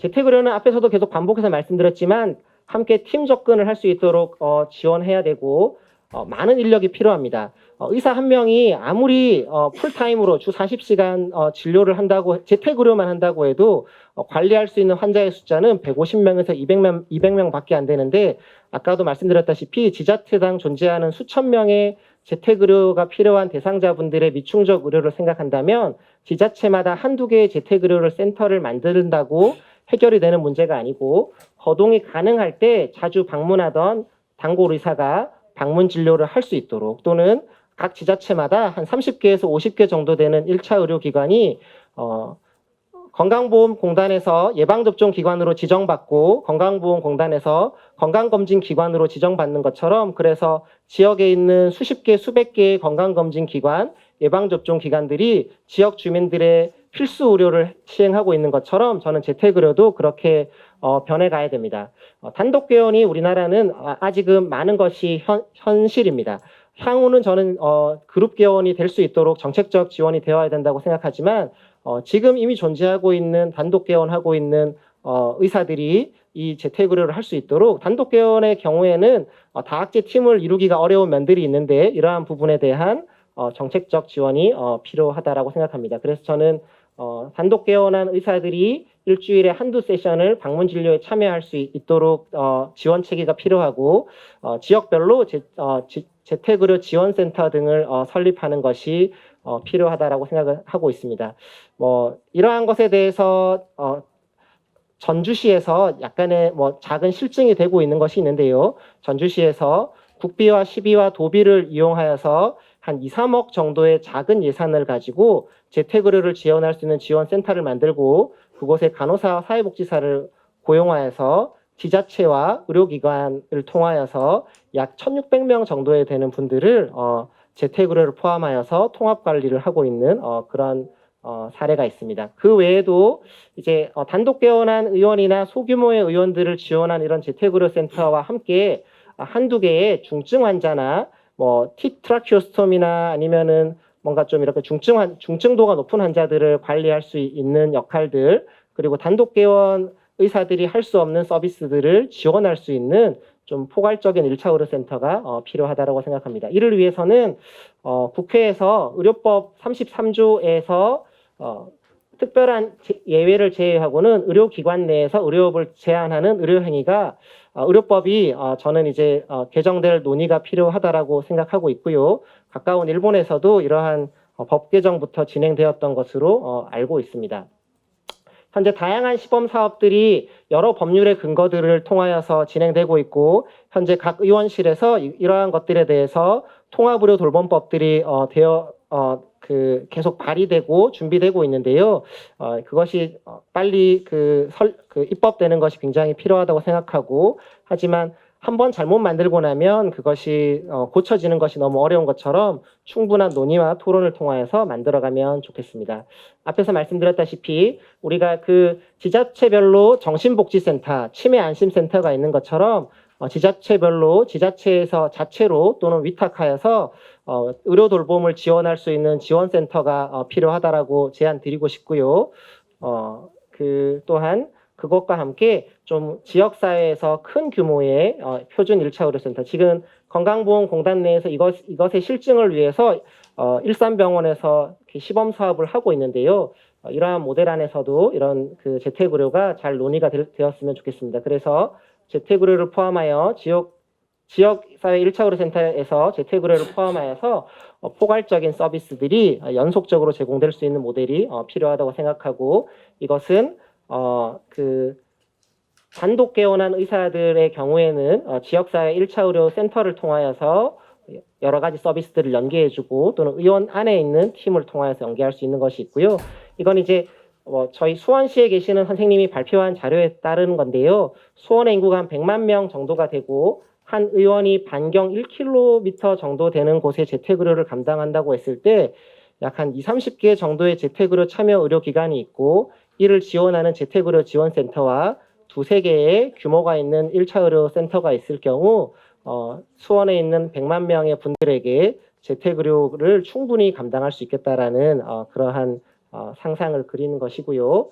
이를 위해서는 건강보험과 장기요양보험 수가를 좀 포괄화해서 만들었으면 좋겠고, 저는 일본의 재택의료 수가를 좀 우리가 참고하여서 우리에게 맞는 좀 통합된 수가와 좀 적정한 보상이 이루어질 수 있는 것들이 이루어졌으면 좋겠습니다. 앞에서 말씀드렸다시피 가정간호제도는 20여 년 전에 패러다임에 하에서 만들어진 것이라면, 이제는 의사와 간호사와 사회복지사 등등의 다학제팀이 한 의료기관에서 조금 더 쉽고 포괄적으로 서비스가 제공될 수 있는 제도로 변혁되어야 된다고 생각을 하고 있고, 지금까지의 보건소의 역할은 지역의 의료기관이나 지역사회 자원과는 별도로 또는 경쟁적으로 서비스가 이루어지고 있었다면, 이제는 보건소의 역할이 지역사회 자원들을 유기적으로 연계하고 네트워크하는 역할들을 저는 해나갔으면 좋겠습니다. 마찬가지로 의사들의 경우에도 통합 돌봄을 위해서 필요한 의료인들을 양성할 수 있도록 의학 교육과 의협에서도 노력해야 된다라고 생각을 하고 있고요. 그것은 진료뿐만 아니라 전체적인 통합 돌봄에 대한 기본적인 이해와 팀 조정자와 관리자 역할을 할 수 있는 의사들을 많이 만들어내야 된다라고 생각을 하고 있습니다. 현장에서 해본 사람들은 지역의 1차 의료기관들의 다수가 참여하여서 재택의료의 기반을 단단하게 하는 주춧돌이 되어야 된다고 생각하지만, 현장을 알지 못하는 정책 위반자들은 기존에 있는 의사-환자 관계, 지역사회 역량과 자원 등은 고려하지 않고 새로운 제도를 만들려고 하는 것 같습니다. 저는 재택의료뿐 아니라 한국 사회 의료의 위기를 극복하기 위해서는 지역사회 1차 의료기관들이 환자들 건강의 주춧돌이 될 수 있도록 지원하고 세워가는 것이 필수적이라고 생각을 합니다. 이상 마치도록 하겠습니다. 대한의사협회 부회장 이상훈입니다. 오늘 그 바람직한 재택의료에 대한 정책 이런 토론회가 마련된 것에 대해서 대단히 감사하게 생각합니다. 조금 전에 우리 그 발제자님께서도 말씀하셨지만은 이제 우리나라는 아직까지 그 방문 진료, 재택의료에 대한 구별이나 개념이 명확하지 않습니다. 그래서 일본 같은 경우에는 아주 왕진과 방문 진료로 잘 구별이 되어서 적절하게 제공되고 있는데, 우리나라는 아직 이런 의료 분야에 대해서 단어가 혼용돼서 사용되고 있을 뿐만 아니라 서비스 제공 주체도 지금 뭐 건강보험도 하고 뭐 지자체도 하고 뭐 이렇게 정립이 안 돼 있어서 산발적으로 시행되고 있는 상황이라고 볼 수 있고요. 정책도 의료 현장과 좀 괴리가 좀 있어서 현재 실행되고 있는 부분에 문제가 있는 것 같습니다. 따라서 재택 의료에 대한 개념 및 구분을 명확히 해야 할 필요가 있겠으며, 또 분절적으로 운영되고 있는 재택의료 사업들을 통합, 또 체계화하고 재원도 국비, 지방비 등 활용하는 어떤 체계를 확립할 필요가 있고, 수가 체계도 현실화해서 개선하는 등 여러 가지 이런 정책과 수가 부분에서 우리가 앞으로 해야 될 상황이 많이 있는 것 같습니다. 정책 하실 때 전문가의 의견을 과정 동안 많이 수렴하셔서 좋은 정책 추진이 되면 좋겠다는 말씀입니다. 일단 이 현재 우리가 시행하고 있는 제도에서 이제 재택 환자 의료비 얘기할 때 본인 부담률이 또 하나의 허들이 좀 되고 있습니다. 그래서 건강보험 본인 부담률이 우리나라는 30%로 이렇게 일률적으로 하고 있는데, 이 부분도 재택의료도 똑같이 지금 동일하게 적용하고 있습니다. 이런 상황이 현장에 이런 재택의료를 하고 있는 이제 대상 환자분들이 이 경제력이 다양하기 때문에 이용 상황이 많이 부족해지는 거죠. 그래서 이제 예를 들면은 우리 방문 진료료 1이라고 그래서 124,280원인데 이 중에 30% 그러면 37,284원을 지불하게 되는데 뭐 약 한 4만 원 정도 지불해야 되는데 본인이 경제적으로 안 좋으신 분들은 왔다 갔다 하면은 1,500원, 3,000원이면은 치료받을 수 있는 것을 근 4만 원 가까운 액수를 지불하게 되니까 가정으로 이렇게 그 방문 진료를 못 받고 본인이 힘들더라도 의료기관을 방문하는 뭐 이런 상황들도 있기 때문에 소득에 따라서 한 10%까지 아니면 그 이상 소득에 따라 아까 일본 잘 돼 있더라고요. 그래서 그런 식으로 우리가 조정할 필요가 있겠고 또 중요한 것은 일괄적으로 하는 게 아니라 소득이 높은 분은 제대로 내고 또 소득이 적거나 빈곤층은 그만큼 소액만 부담하는 이런 차등적인 적용이 바람직하겠다 하는 말씀을 드립니다. 그 다음에 이런 재택의료 제도가 또 하나는 1차 의료를 중심으로 활성화되어야 한다. 뭐 가성비 부분에서도 그렇고 아까 뭐 우리 발제자 두 분이 다 설명해 주실 때 내용 중에 충분히 이해할 만한 내용들이 다 있었던 걸로 해서 어쨌든 재택 의료는 활성화돼야 된다라고 하는 미래적인 어떤 요구도는 확실한 것 같고 이제 이런 부분에 활성화되는 방안에 있어서 우리가 가성비 부분 또 뭐 건강보험의 지속성 또 장기요양제도의 지속성이 요즘 많이 문제가 되고 있는데 그런 부분에 있어서 우리가 현장에서 상당히 합리적인 어떤 방안을 찾아서 본인 부담금 등 제공해야 된다 하는 방안이고 그 다음에 이제 이렇게 이제 1차 의료 중심으로 할 때 이제 단순히 의사 하나 혼자 하기가 굉장히 어렵습니다. 그래서 팀 제공 방식의 어떤 방향 그래서 의사 간 그룹 네트워크를 구성하거나 아까도 전주 모델도 나왔습니다. 시군구를 중심으로 한 센터를 설립하고 활용하는 방안 등 다양한 방안을 우리가 고민해 봐야 될 것 같습니다. 현 정부의 커뮤니티 케어 추진 방향은 시군구를 중심으로 해서 지역 내 다양한 의료 돌봄 서비스를 의료 서비스 제공기관들을 서로 연계하고 대상자 중심의 통합 서비스를 제공하겠다는 방향성을 가지고 있는데요. 의료계 내부에서도 최근 들어서 부쩍 관심이 많이 증가되었고 또 의협도 TF를 만들어서 작년부터 차근차근 준비를 하고 있습니다. 그래서 의정 간의 좋은 협력으로 앞으로 현장 중심의 그런 실현 가능한 모델이 잘 정착돼서 국민 건강에 이바지되면 좋겠다는 말씀입니다. 활성화 방안에서 수가에 대해서 말씀 안 드릴 수가 없는데요. 그러니까 1차 의료 방문진료 수가 시범 사업이 시작된 지가 횟수로 올해 3년 됐습니다. 근데 시간이 지났는데 우리 34,958개 의원 중에 549개, 단지 1.5% 정도만 지금 참여하는 걸로 통계가 잡혀 있습니다. 그래서 이렇게 활성화가 안 되는 이유가 뭐냐? 그래서 보면 의사들이 방문 진료를 하는 것보다 외래 진료를 보는 것이 더 이득이 됐다는 현실, 그리고 방문 진료를 하고 싶다고 해서 선뜻 나서지 못할 수밖에 없는 어떤 정책적인 한계가 우리나라에는 곳곳이 있습니다. 그래서 그런 것들을 풀어줘야 됩니다. 그래서 의료정책연구소에서 설문조사를 했는데 왜 이렇게 우리 재택의료 시범사업에 참여 안 하냐 물어보니까 1번이 외래 환자 진료 시간 감소에 대한 기회비용이 발생한다는 내용이 22.6%였습니다. 그래서 그러한 것들이 개선돼야 앞으로 우리가 활성화되는 데 도움이 되지 않을까 싶습니다.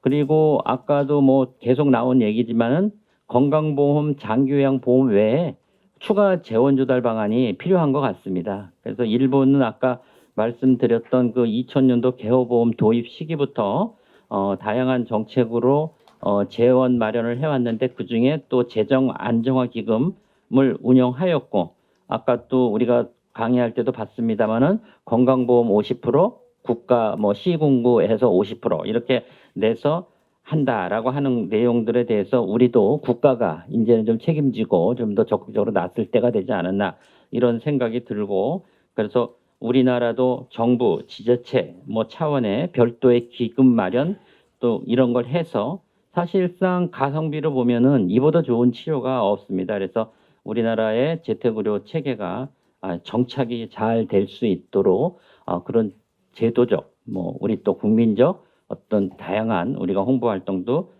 활성화시키면 좋겠다는 말씀드리고 이상 마치겠습니다. 예, 안녕하세요. 반갑습니다. 국민건강보험공단의 유혜정입니다. 오늘 그 일본의 가미가이치 선생님 발제랑 이충영 선생님 발제 너무 잘 들었고요. 저는 현재 지금 여러분들이 너무 잘 알고 계신 이 윤석열 정부에서 하고 있는 의료돌봄 통합지원 시범사업과 관련한 모델을 개발을 하고 현재 12개 지자체의 시범사업 운영 모델을 컨설팅하고 모니터링하면서 평가하는 연구를 계속 복지부와 함께 진행을 하고 있습니다.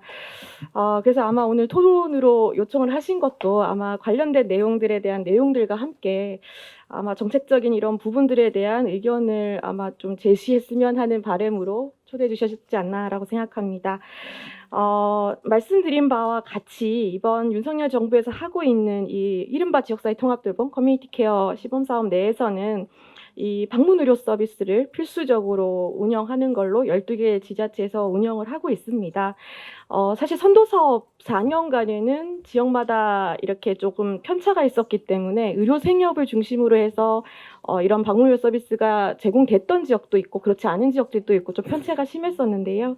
이번에는 이 의료 서비스, 방문 의료 서비스를 좀 필수적인 서비스로 12개 지자체에서 각각의 모델로 운영되는 것을 조금 기본 요소로 깔고 있기 때문에 오늘 이충현 선생님 발제해 주셨던 장교양 재택의료센터를 통해서 서비스를 공급하고 있는 지역도 있고 오늘 모델 A, B로 나누셔서 제안을 해주셨는데 그 의료돌봄 지원센터처럼 방문의료 지원센터라고 하는 모델을 지금 현재 장교양 재택의료센터 모델이 없는 지역은 그 모델을 넣어서 12개 지역이 운영을 하고 있습니다. 말씀하신 대로 지금 뭐 시범사업의 시행 초기이긴 하지만 상당히 저희 지자체 담당자들이나 이런 지역의 변화를 봤을 때 방문의료 서비스가 들어옴으로써 굉장히 이 변화가 있다라는 얘기들을 좀 많이 해주시고 계시고요. 물론 그 안에서 여러 가지 과제들이 있긴 하지만 저희들이 지금의 의료 현장에서 갖고 있는 한계점들을 보완하면서 지역 단위에서의 방문의료 서비스를 확대해 나갈 수 있는 여러 가지의 중요한 기반 작업들이 이루어지고 있는 거 아닌가라는 생각을 합니다. 더불어서 아마 이렇게 재택의료의 필요성 자체도 사실은 이런 커뮤니티 케어라고 하는 이슈가 등장하면서 더더욱 이제 강조가 되고 있는 것 같아서 앞으로 좀 더 본격적으로 논의가 진행돼야 되지 않을까라고 생각하고 오늘 또 이렇게 의사협회에서 특히 관심을 갖고 이런 여러 가지 이슈들을 이렇게 논의의 장에 마련해 주셔서 너무 좋은 기회인 것 같습니다. 저는 개인적으로 일본에서 공부를 해서 한 20년 정도 일본 제도를 들여다보고 있는데요. 제가 노인 돌봄의 전공이다 보니까 아무래도 의료와 돌봄의 연계, 말씀하셨던 지역 포괄 케어나 이런 것들을 지역 단위의 여러 가지의 변화들을 좀 일본의 제도를 살펴보고 이렇게 모니터링하는 그런 역할들을 좀 하고 있는 연구자입니다. 그러다 보니 사실 저는 일본의 오늘 카미가이치 선생님이 현장의 얘기를 주로 좀 해주셨는데 저는 지속적으로 이 방문 의료와 같이 얘기를 하면서 주장하는 것은 정책적 기반이 사실은 뒷받침이 안 되면 현장에서의 이런 아까 이충현 선생님 말씀하신 선한 의사 선생님의 참여만으로는 불가능하다라고 저는 늘 좀 주장을 하는데요. 제가 한 20년 정도 하면서 제가 일본에서 공부를 할 때 지역 포괄 케어라고 하는 개념이 일본에서 등장을 좀 했었고 사실 제가 느끼기에도 별로 일본도 재택의료에 그렇게 왕성하지 않았었습니다. 근데 최근에 제가 좀 이렇게 체감하기로는 2011년에 일본이 사회보장 조세 일체 개혁을 하면서 소비세 인상분이 이제 사회보장의 기본 개호 의료 분야에 투입되는 그런 조금 재정적 투입이 이루어지고 의료 개호와 관련한 통합 추진법들이 만들어지면서 사실상 이 의료 체계에 대한 지역 의료 체계에 대한 고민들이 활성화되었지 않나. 최근에 제가 봤을 때는 한 10년 이내 지금 이 작업들이 이루어지고 있다라고 저는 개인적으로 판단을 합니다. 92년에 일본이 의료법 개정을 통해서 재택의료의 법적 기반을 확보를 했고 2010년에 후생노동성이 의학교육 커리큘럼을 개정을 하면서 이 재택교육, 그러니까 재택의료에 대한 기본적인 의학교육 과정 내에서의 재택의료에 대한 부분을 포함을 시키고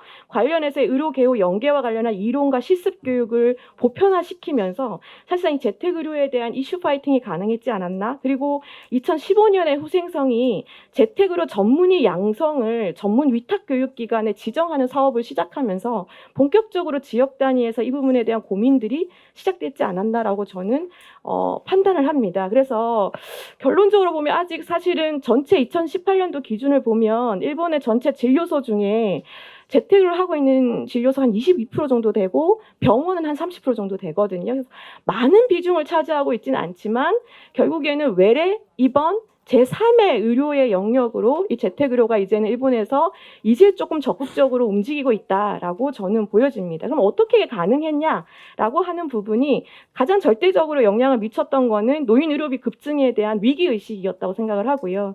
그 부분들이 결국에 일본의 병상 감축 정책에 영향을 미쳤고 그게 하나의 이런 여러 가지 사회보장 관련한 개혁 과정들하고 맞물리면서 결국엔 지역 완결형 의료체계라고 하는 게 2012년에 등장하면서 탄력을 받지 않았나라고 생각을 합니다. 이후에 방금 이제 이상훈 부회장님께서 재정안정기금을 개호보험에 얘기를 하셨는데 여기에 가장 지금 의료개호 연계와 연관해서 가장 윤활유가 되는 재정은 그 사회보장 조세 일체법에서 나온 의료개호 확보 추진 기금입니다. 그러니까 그게 기본적으로 의료와 개호보험의 기본적인 보험 체계 외에 이러한 재택의 여러 가지 의료 돌봄 체계를 인프라로 확충하기 위한 이 서브머니로 굉장히 적극적으로 윤활유에 작용을 하고 있거든요. 그래서 사실은 그런 부분에 있어서의 추가적인 인프라 확보를 위한 기금에 대한 논의들이 일본에 있었던 거고 그걸 토대로 우리가 알고 있는 의료전달체계 개편에 해당되는 지역의료 구상 그리고 시설도 앞으로는 경증이 못 들어가고 중증만 들어가게 하고 결국에는 지역 단위에서의 개호와 의료와 관련한 연계 체계를 만들어가는 작업들이 전반적인 기반들이 만들어졌기 때문에 인프라가 그 위에서 활동할 수 있게 됐다. 라고 저는 개인적으로 의견을 갖고 있습니다. 그래서 우리도 결국에는 이제 재택의료가 일본에 사실은 굉장히 제가 판단하기엔 한 15년 정도의 다양한 좀 이렇게 변화의 시간적 차를 두고 한국이 가는 것 같은데요. 일본의 여러 가지 변화들을 좀 참고로 해봤을 때 결국에 우리도 정책적 기반이 탄탄하게 갖춰져야 재택의료가 굉장히 중요한 영역으로 좀 확대가 가능하지 않겠냐라는 생각이 들고 그래서 전반적인 재가 의료 돌봄 체계에 대한 중앙정부 차원의 그림이 필요하고 그 안에서의 재택의료의 여러 가지 활성화 정책들이 좀 같이 가면 좋겠다라는 생각이 좀 들고요. 관련해서 일본이 갖고 있는 안정적인 운영 기반에 관련한 여러 가지의 정책적 콘텐츠들은 저희가 충분히 볼만하다라는 생각도 좀 들고 더불어서 개원이랑 방문간호센터가 같이 적극적으로 이렇게 협력할 수 있는 구조를 만들어내고 건강보험과 장교양보험 간의 연계체계에 관련한 가산도 조금 같이 검토를 하고 뭐 이런 일본에서 해왔던 여러 가지의 내용들을 우리의 현장에 딱 맞진 않지만 좀 관련 나온 배경들을 좀 고려해서 우리의 방식대로 좀 갔으면 좋겠다라고 하는 좀 기대를 갖고 있습니다.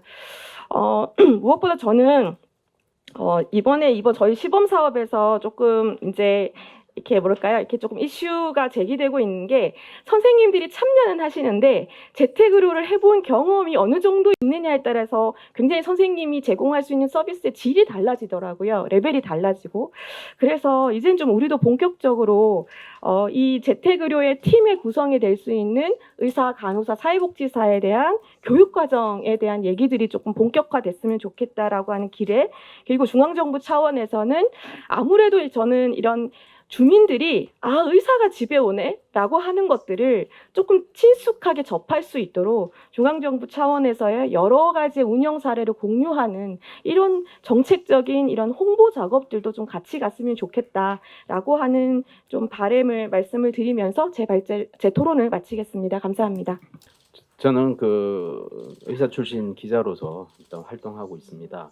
그 최바사 재택의료 클리닉에서 한번 만나서 인터뷰도 같이 우리 우은식 교수님 원장님하고 같이 얘기 나눈 적도 있습니다. 만나서 반갑습니다.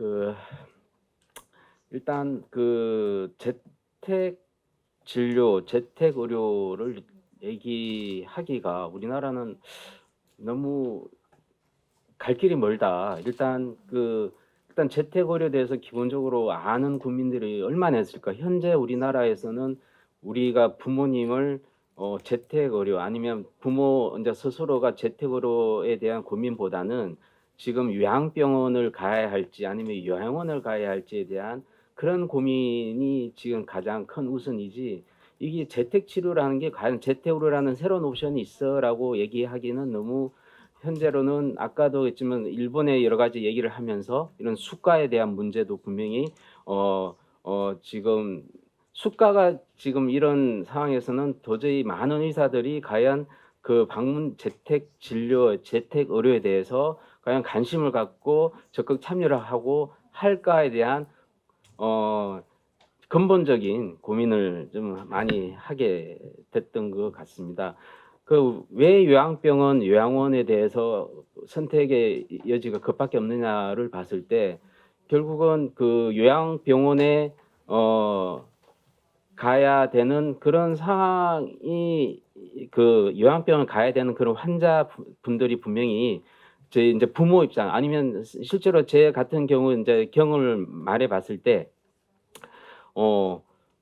일단 저희 부모가 감상하면 이제 재택 의료라는 것을 분명히 받을 수 있다는 옵션이 있지만 우리 주변엔 분명히 그런 사람이 한 명도 없기 때문에 그런 선택의 여지를 할 수가 없을 뿐만 아니라 결국은 그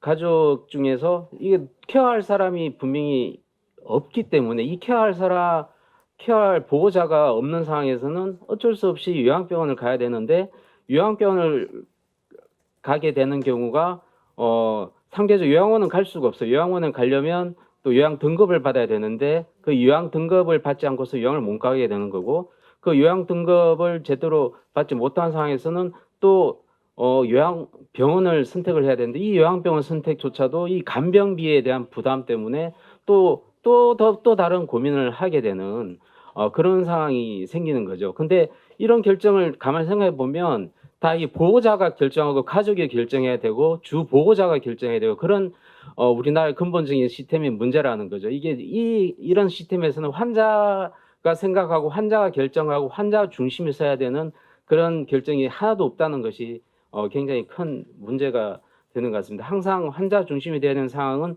우리나라가 필요한데도 불구하고 그렇지 못한 상황이고, 이 재택의료조차도 이 환자가 필요로 해서 환자 중심으로 뭔가 움직여서 진행이 돼야 되고 그래야 되는 상황이지만 사실 그렇지 못한 제도적인 문제가 여러 가지 해결되지 않고서는 전혀 그렇지가 못하다는 것이 굉장히 큰 문제입니다. 우리 이상원 부원장님께서 설명을 하셨지만 우리나라가 여튼 재택의료 1차 의료가 활성화 되는 부분에 있어서 이런 것들이 현장에서는 굉장히 의사 한 명이 해결해야 되는 그런 문제들이 분명히 존재하기 때문에 팀 어프로치라는 것이 우리는 존재하지 않는다는 것이 또 근본적인 가장 큰 문제라고 생각이 됩니다. 여튼 여러 가지 제가 일본에서 이번에 쯔바시 재택의료 클리닉을 가면서 가장 인상 깊었던 건 뭐냐면 환자분들이 환자에 대한 아주 시스템이 굉장히 디테일하게 잘 돼 있어서 어떤 환자에 대해서 뭘 치료하고 어떤 걸 치료하고 이런 치료할 때는 어떤 수가를 받고 한 것들이 굉장히 디테일한 게서 굉장히 감동을 받았고, 의사뿐만 아니라 그 의사를 뒷받침하는 스포트하는 시스템 팀들이 너무나 많다는 것에 대해서 굉장히 깜짝 놀랄 정도로 감동을 받았습니다. 근데 우리 충영 위원 얘기를 들어보면 어쨌든 선한 의사가 할 수밖에 없는 그런 시스템적인 상황에서는 이 활성화되기가 되게 힘들고 먼 길을 가게 되지만 그 디테일한 것을 일본의 그런 걸 우리가 잘 도입을 한다면 어느 정도 수가에 대한 것이 보상이 된다면 좀 활성화될 수 있겠다는 생각을 하게 됐습니다. 이상입니다. 앞서서 일본 제도랑 우리나라 현장에서 재택의료 관련해서 일하시는 의견을 들을 수 있어서 일단 좋은 자리인 것 같습니다. 오늘 저를 불러주신 거는 우봉식 소장님도 말씀하셨지만 이제 숙과 관련해서 아마 여러 가지 그 의견이나 이런 걸 여쭙고 논의하기 위해서 불러주신 것 같은데요. 실은 숙과 관련해서는 이제 저희가 다시 말씀드리긴 하겠지만 이제 재택의료의 필요성에 대해서는 앞선 발제에서 여러 가지 설명을 해주셨습니다. 의료비의 문제라든지 뭐 재정적으로 지속 가능성의 문제, 그다음에 그로 인한 뭐 고령화나 만성질환 증가로 인한 여러 가지 의료 환경 변화 이런 것들은 많이 설명을 해주셨는데 그러면은 이제 실은 이제 저희가 뭐 제도가 건강보험과 장기요양보험 두 가지 제도를 갖고 있는 상황에서 대부분의 나라가 이거를 연계를 어떻게 통합적으로 할 것인가에 대해 고민을 갖고 있고 노력을 하고 있는 중입니다. 근데 이제 그보다 앞서서 저희가 이제 건강보험 쪽과 관련된 의료 환경을 좀 살펴볼 필요가 있다고 봅니다. 그 재택의료와 관련해서 이제 결국 이제 의료와 돌봄의 어떤 통합이나 연계를 계속 논의하고 있는데 의료적 입장에서 그럼 이런 것들이 그렇게 될 만한 환경이나 준비가 되었는지를 좀 봐야 될 필요가 있다고 생각합니다. 그래서 1차 의료 관련된 여러 가지 말씀들을 해줬는데 저희는 특히 그 1차 의료에 대한 어떤 환경이 대단히 열악한 상황이고 그게 물론 여러 가지 수가 제도나 뭐 다른 제도적 문제도 있지만 이제 현재도 뭐 저희가 그거와 관련된 여러 가지 노력들을 하고 있습니다. 뭐 1차 의료 만성질환 관리 시범 사업이라든지 뭐 앞서 소개하신 장애인 주치 시범 사업이라든지 이제 그러한 1차 의료 관점에서의 환자 책임성과 그다음에 어떤 포괄적 케어를 할 수 있는 다양한 시범 사업들이 진행되고 있고 상당히 오랜 기간 해왔음에도 불구하고 아직도 그러한 그 진료 환경이 마련돼 있지 않은 상황이라고 생각을 합니다. 그래서 그 의료와 돌봄 연계에 앞서서 실은 이러한 의료 쪽의 그 1차 의료와 관련된 강화가 선결되어야만 의료와 돌봄 연계나 통합이 가능하지 않을까 개인적으로는 생각하고 있고요.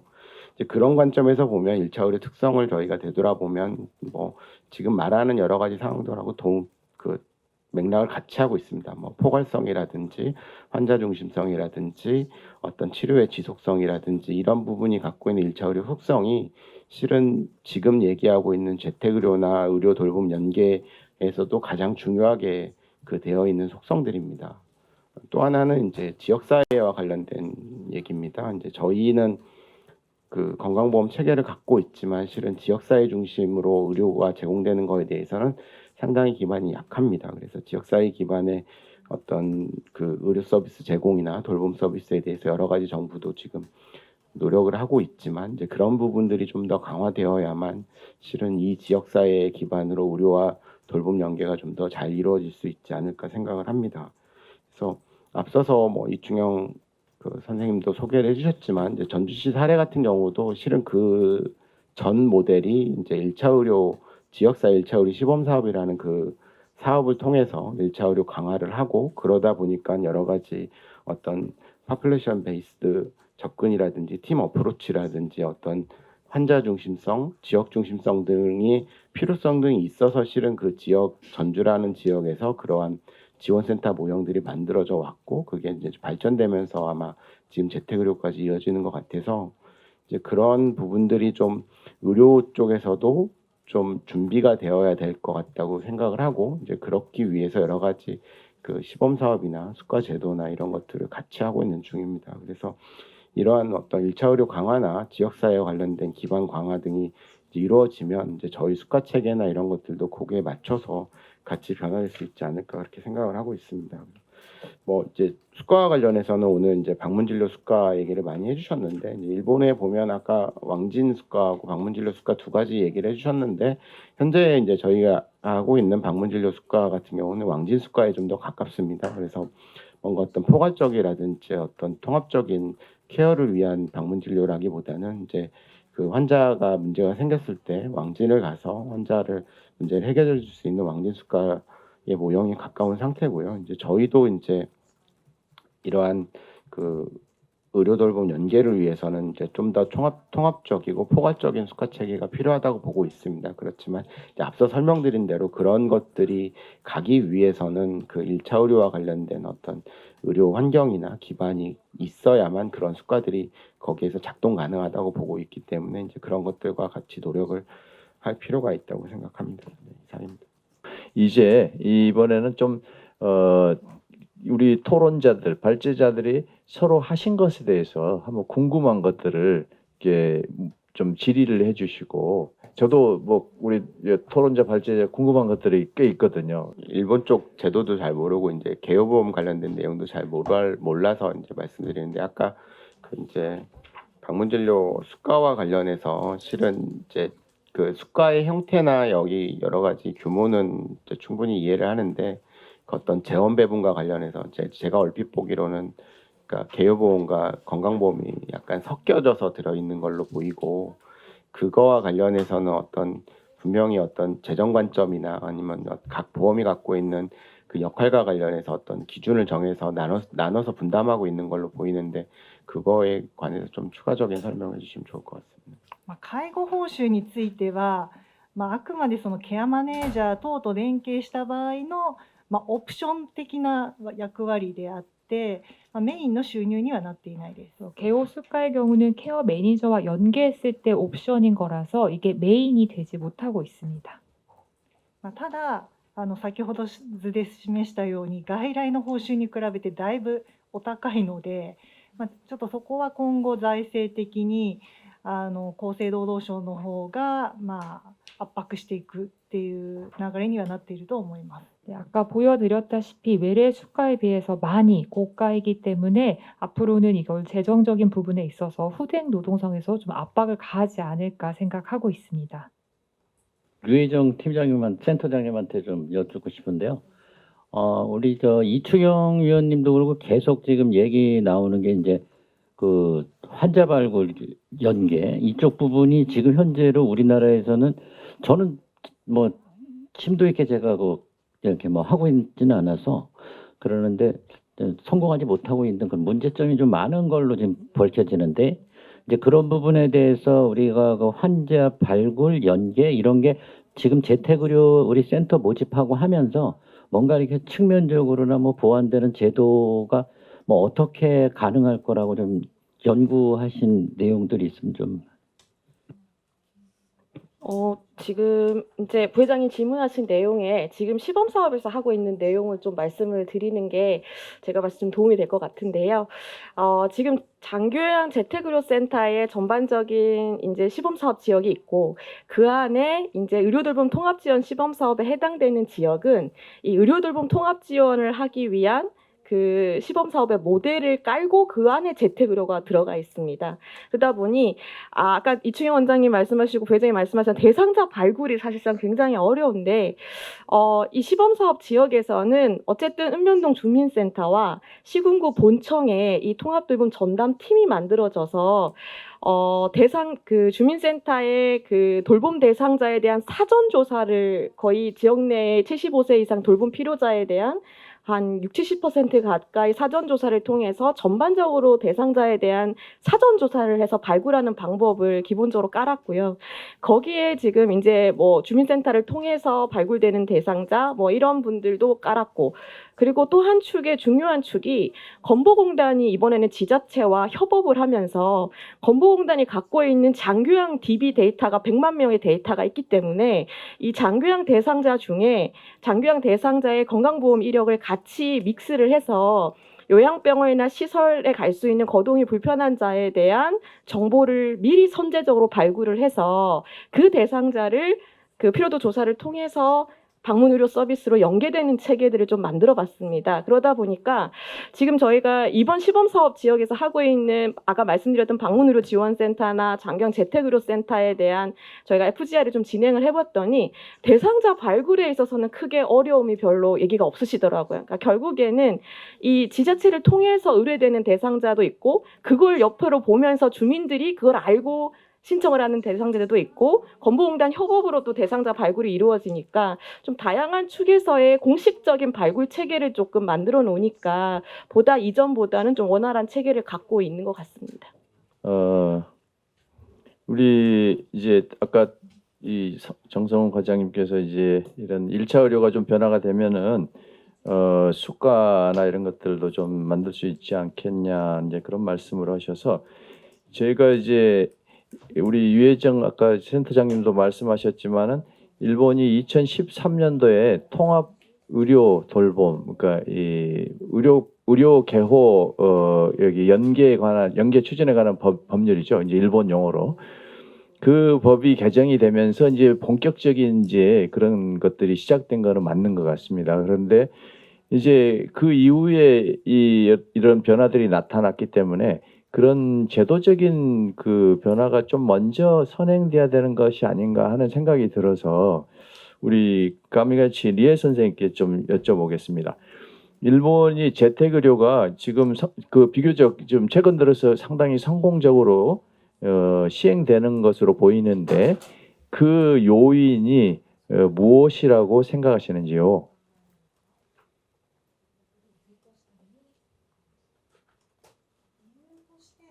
やはり、介護サービスと、医療サービスの連携がうまくいっているということ、あとは医師に対してその診療報酬がやはり高くついているということが大きく影響していると思います。 그래서 말씀하신 그 성공 요인인데요. 개호 서비스와 의료 서비스가 제대로 잘 연계가 되었다라고 하는 부분이 있고 또한 의사 입장에서는 수가가 상당히 높다라고 하는 것이 그 요인이라고 생각됩니다.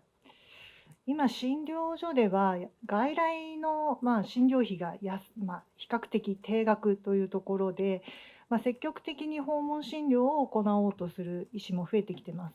지금 일반 병원 같은 경우에는 외래 진료비가 비교적 저가로 산정이 되어 있기 때문에 오히려 의사 입장에서 적극적으로 방문 진료를 하려는 경향을 보이고 있습니다. 特に都市部だとその若手のドクターがお金を稼ぎたいために訪問診療クリニックを独立することが増えています。 그리고 특히나 이제 도심의 경우는 젊은 의사들이 돈을 벌고 싶어 하기 때문에 이 방문 진료 클리닉을 설립하기도 하고 있습니다. なので都市部では逆に患者さんの取り合いが起きています。 그래서 이제 오히려 도심에서는 환자를 서로 이렇게 치열하게 경쟁해서 뺀는 현상도 발생을 하고 있습니다. なので一つの要因としてはやはり診療報酬をしっかりつけているということが在宅医療の成功につながっていると考えます。 그래서 재택 의료의 성공 비결이라고 한다면 그 하나의 요인이 진료 수가를 제대로 측정한 것이라고 생각합니다. 네, 대단히 감사합니다. 너무 오늘 좋은 말씀들 많이 정말 경청했고 우리 앞으로 재택의료 정말 1차 의료기관들이 나가야 할 방향입니다. 저희 대한의사협회가 41대 집행부 들어서서 1차 의료가 변화되어야 된다는 그런 목표의식을 분명히 갖고 또 저희 의료정책연구원의 사명을 의료, 복지, 보건의료뿐만 아니라 복지 영역까지 연구하는 것으로 사명을 다시 고쳐서 저희가 나가고 있습니다. 앞으로 그 초고령 사회를 앞두고 저희들이 더욱더 우리 지역에 많은 어르신들 돌볼 수 있도록 함께 노력하겠습니다. 긴 시간 열띤 발제 토론 임해주신 모든 분들께 감사드리며 평안히 돌아가시기를 당부드리겠습니다. 감사합니다. 수고 많으셨습니다.